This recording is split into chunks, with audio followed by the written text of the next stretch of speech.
السلام علیکم ورحمت الله وبرکاته ملګرو.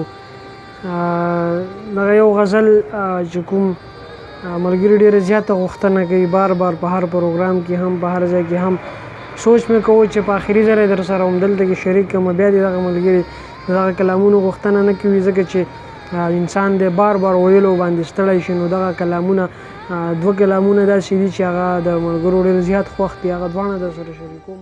ریبار ویل کار ونه شو تاج ارمان تیتر بیتر. ریبار ویل کار ونه شو تاج ارمان تیتر بیتر. زر مې راونیولو ما وی اسمان تیتر بیتر. او بېګا مې شپه وه د یو داسې شخصیت په سینه بېګا مې شپه وه د یو داسې شخصیت په سینه. سحر مې بیا راټولولو ایمان تیتر بیتر.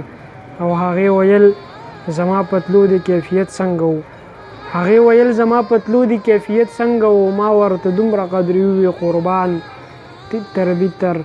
او مینه کوي ښځې کوئ مینه ښه څیز دی خو مینه کوي ښځې کوئ مینه ښه څیز دی خو خوب او خندا او باقي داسې شیان تیتر بیتر.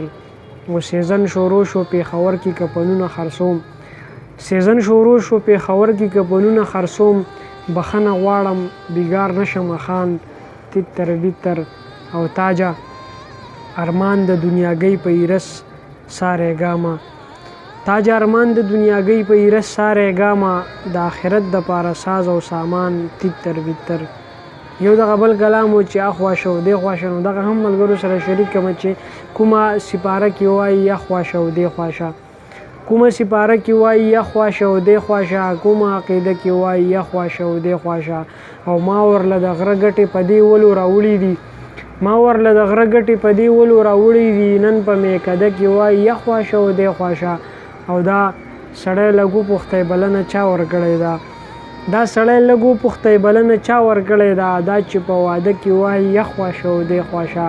او ما که جړوي نو د شاعر دا بېیاري ژوندون ما که جړوي نو د شاعر دا بېیاري ژوندون. هسې په ټپه کې وایي اخوا شه او دې خوا شه. او مرګ د تاج یې واورېدو نو خپۍ به یې منډې کړې لارو ګوري کوڅه کې وایي اخوا شه او دې خوا شه.